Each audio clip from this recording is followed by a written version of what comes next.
Hello there and welcome back to Unleashing Brilliance. It's so good to be in your ears again, whether you're walking the dog, hiding from your inbox, or sipping a well-deserved glass of Pinot. I see you and I salute you. Today, we're diving into something really juicy, something deceptively simple, but if you get this right, it's a game changer.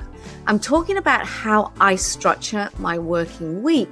And let me tell you, I get asked about this all the time. So I thought I'd share it here and more importantly, share why it matters so much.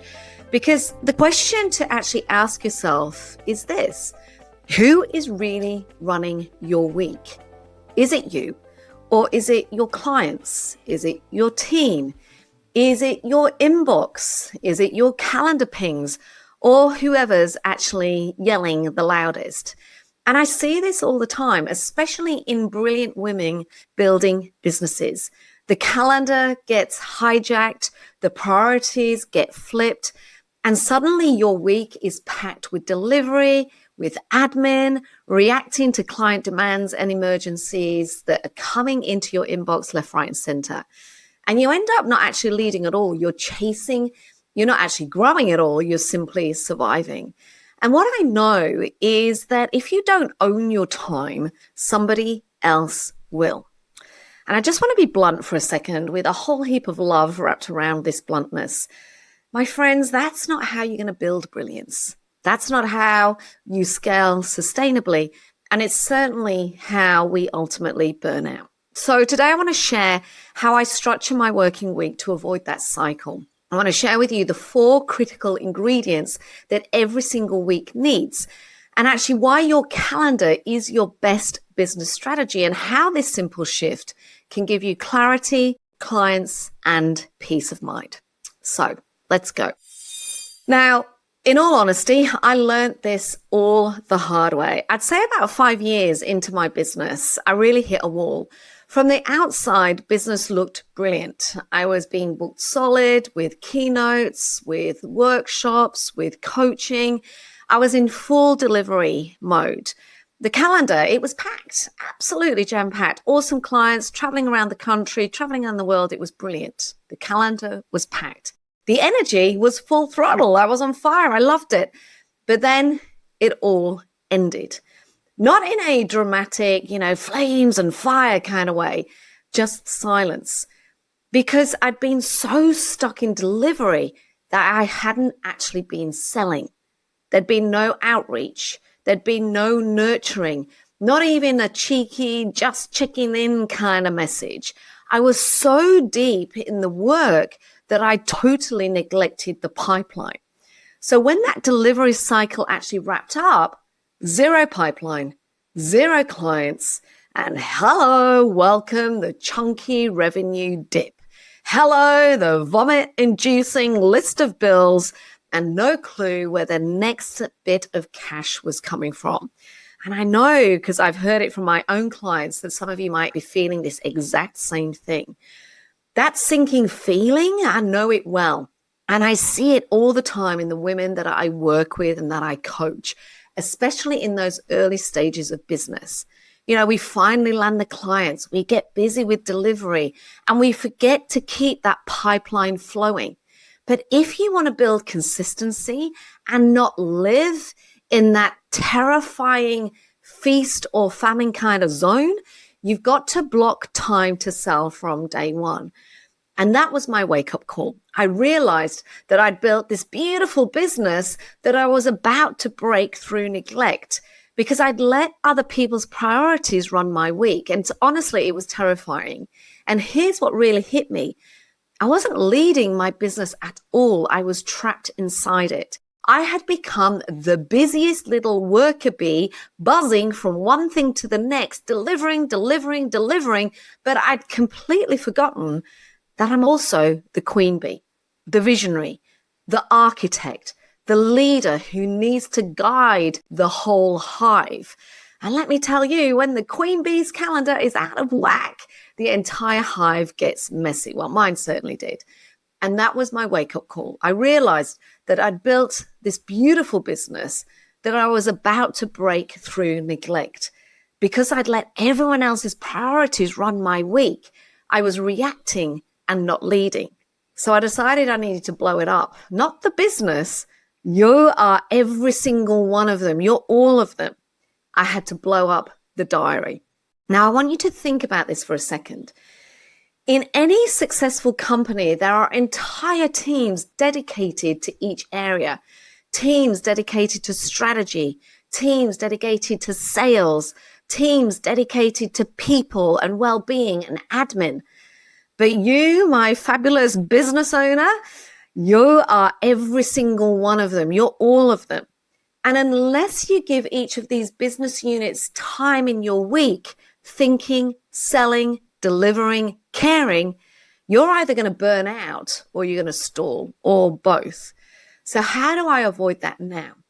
Well, I've built my week around those 4 core areas. And if you take nothing from this episode, take this. Every single week must include time to think, time to sell, time to deliver, and time to care. Make sure you write that down. Every single week must include time to think, to sell, deliver, and time to care. That's it. That's the framework. It sounds simple, and it is, but it's also incredibly powerful, because if you don't make time for one of those areas, your business suffers. For example, if you ignore selling, say goodbye to future clients. If you skip that thinking time, say hello to idea and innovation stagnation, and neglect delivery, well, you know how that ends. And if you ditch care, you burn out, and fast. So here's how I do it. I want to give you the structure that I use in my week, how I structure every single working week. So my Mondays is all about admin, momentum, and mastery. This is my grounding day. No delivery at all on a Monday. Instead, Mondays are about setting the tone for the week. I check in with my team.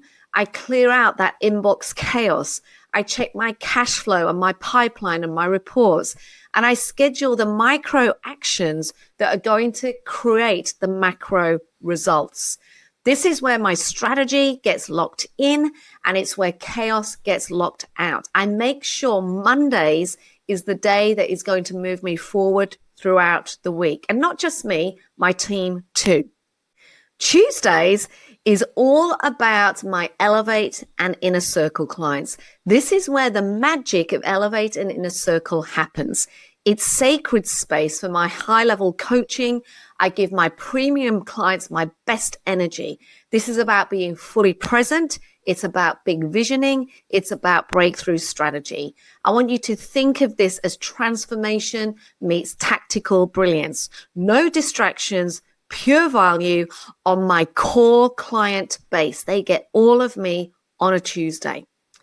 My Wednesdays and my Thursdays are then my core delivery days. These are the days that are open for my clients and other clients to book into. These days are my big hitter days. This is where you'll see speaking gigs, corporate work, private client mentoring work, big room workshops. These are my on-stage time when I'm in full flow and I'm showing up big. And then if we move on to Friday, I have a power half day. The morning is about wrapping up. It's about tying up loose ends. It's maybe a bit of invoicing, clearing my inbox. The afternoon is mine. I try very hard to the majority of the time protect the afternoon as mine. I protect it like a fierce lioness. This is my time for walks, massages, it might be reading, it might be nothing, it might be catching up with friends. Whatever it is that I need to recharge for myself, I try and put that into my Friday afternoon. Now, it's not every single Friday, but my intention is every single Friday, and it's the majority of Fridays. And here's the other thing I do. Every single day is bookended with self-care. So from 6 a.m. to 8:30 a.m., that's my time. This is the time for my morning routine where I get up, I exercise. It's about a slow brekkie. It's about me enjoying my first cup of fresh coffee that I actually enjoy making. It's about slowly getting ready. I start my mornings slowly. And the evenings are sacred too. This is screens off, phone down, and human or family connection time on. And the other thing I do is that every week ends with a reflection ritual. I check in with those 4 buckets and I ask myself, did I think like a CEO this week? Did I sell like a strategist this week? Did I deliver like a rock star this week? And did I care for me this week? And once again, it doesn't happen all the time perfectly, but every single week I reflect on those key questions of did I think, did I sell, did I deliver, and did I care for me? And if any are empty, I ask myself why, and I plan the shift. Now, I get that for some of you, this structure may feel like a bit of a constraint. For me, it's not. I see it as a framework around which I can focus and have the time and the space to identify the gold within that particular bucket. For me, it's a container for my brilliance. And I think that this can be a container for your brilliance. It's what allows me to run as the queen bee in my business, to run the hive with power, with purpose, and with peace. So here's what I want you to do this week. I want you to grab your calendar, grab your diary. I want you to open it up. And whatever you use, whatever it is, whether it's paper-based, whether it's online-based, I want you to look at it and I want you to audit it. I want you to look at that week ahead and ask yourself, where am I making the space to think? When am I actively selling? How am I planning my delivery time without letting it dominate? And finally, where is the care for me? Where is the white space, the breath, and the space to be? And if even one of those areas is missing, that's your invitation. That's your nudge to shift. Because when you create structure, you create sustainability, you create sanity, and you, my friend, create the space to grow. So do this for you. Not because it's trendy, but because you deserve to run your business and your life like the queen bee that you are. You deserve to run your business and your life in this way to enable your clients to thrive and to enable your team and the important people around you to thrive as well. If this resonated, please screenshot the episode and tag me at Janine Garner and let me know, what change are you making to your calendar this week? What are you reclaiming? And if today's episode sparked a little something, please make sure that you give me a little bit of 30-second love. This is my 30-second love note to you. If this helped you, please drop a 5-star rating on Apple or leave a quick review on wherever you listen to these podcasts, because it fuels the podcast more than you know. You might even get a little cheeky shout out from me next week. Please share this with any fellow female or male founders that are currently stuck in survival mode. Let's try and start this movement of us running our time and running our businesses in our way.